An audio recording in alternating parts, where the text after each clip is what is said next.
Naubusan tayo ng darak.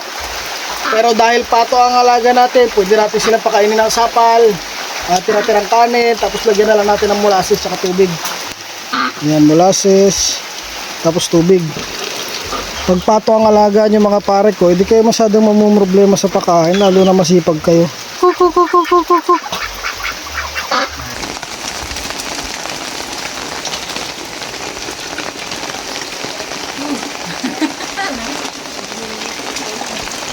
Nagawa tayong pira. Nagawa tayong pira. Ito isa ng paulan na. Maliligo siya.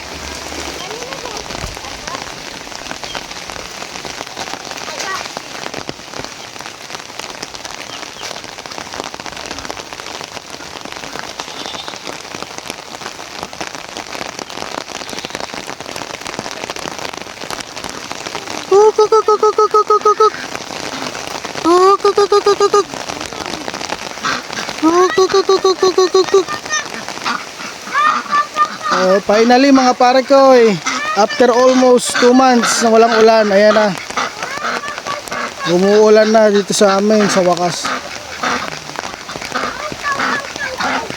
Ngayon dito tayo sa farm, nag-aasikaso tayo ng mga alaga natin. Tara, samahan niyo kami ng anak ko. Magkanak, yung mga kambing natin hindi natin mailalabas, kukuha na lang natin sila ng mga pagkain dyan, mga damo-damo. Ayan. Kanina galing tayo sa barangay dahil magpaparehistro tayo sa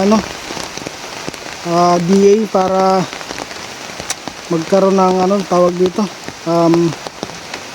may parehistro itong mga alaga natin.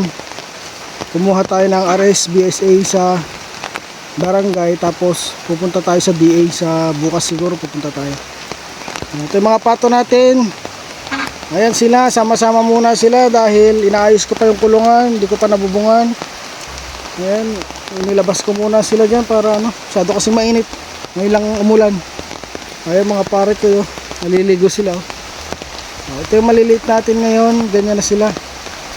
Lumaki na rin kahit papano. Ayan yung ating jumbo rare color na lavender, yung ating tatlong peking duck na maiingay, yung ating aso si Brownie, kasama ko yung anak ko si Marcio. Durugin mo yung anak, pagkain ng pato, tapos yung kalapati mo pakainin mo na rin, mag-iigib ako. Kukuha tayo ng saging doon, pakain natin sa mga kambing, tapos lipat natin yung baka kasi wala na silang makain dito sa malapit. Una namin kasi yung anak ko yung pato, naubusan tayo ng darak, pero dahil pato ang alaga natin, pwede natin silang pakainin ng sapal, tira-tirang kanin, tapos lagyan na lang natin ng molasses at tubig. Lagyan mo ng molasses. Ito yung molasses natin, paubos na. Ayan. Ito na lang yung molasses natin. Lagyan mo yung kalahati. Ito, lagyan mo na dito sa ito kainan nila yun. Ayan. Lagyan mo lang ng molasses tapos tubig. Pwede na yun. Ayan mga pare ko, close up. Ayan, molasses tapos tubig. Ayan. Anak, haluin mo. Tapos pakain mo na. Ayan. Pag pato ang alaga nyo mga pare ko, hindi kayo masyadong mamumroblema sa pagkain, lalo na masipag kayo. At kung hindi naman kayo masipag, hindi damay nyo na lang sa saing, tapos bili na lang kayong darak. Kung marami kayong budget, bili kayong feeds.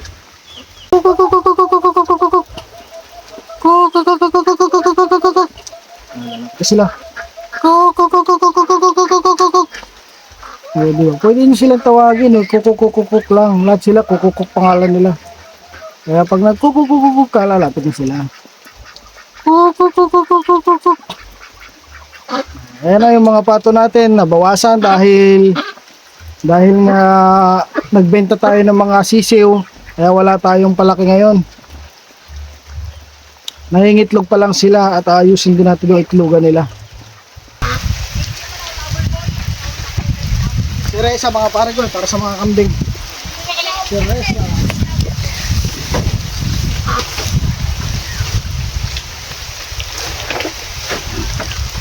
Itong portion na to siguro harangan natin doon hanggang dito. Tapos dito yung mga pato para hindi sila kalat-kalat. O pwede rin namang itong buong area na to, dito na sila lahat. Ang sasaraduhan natin is yung kambingan para hindi nakakapasok dito yung kambing. Kasi pag pinapakawalan ko sila, hinahayaan ko lang sila dyan nakawala, kusa na silang pumupunta dito sa kulungan nila. Ngayon, sumasampa sila dito. Sa pahingahan natin minsan may mga dumi sila dito. Kaya haharangan natin yung kambingan para doon sila lang may access. Tapos dito tayo lang din ng mga pato. Yung baka naman natin doon naman nakatali. Kaya gano'n na magiging setup natin. At mga pare ko, siguro ipopokus ko muna yung mga video ko dito sa mga alaga natin pato. Kasi ito yung last na video na ginawa ko, umabot siya ng 2K. At sa tingin ko mas nire-recommend siya ni YouTube kasi nga educational yung content natin regarding sa mga pato. Mga tips sa pag-aalaga ng pato. Kumakain na sila. Yung mga pare ko, gusto kong magpasalamat sa inyo kasi unti-unti nabubuhay yung YouTube channel natin na matagal natin napabayaan kasi na-focus tayo sa Facebook. At inuna ko lang ma-monetize yung Facebook ko. Pero yun nga, umabot pa siya na almost 37k followers na siya ngayon. At still counting at yung views natin mataas na rin. Nakaka-million views tayo every month. Kaya mataas na rin yung reach natin, engagement mataas na rin. Kaya siguro panahon na talaga para i-focus ko naman yung YouTube natin.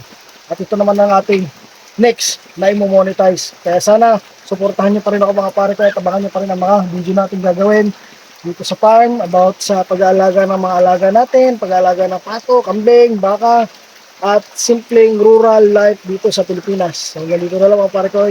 Bye bye.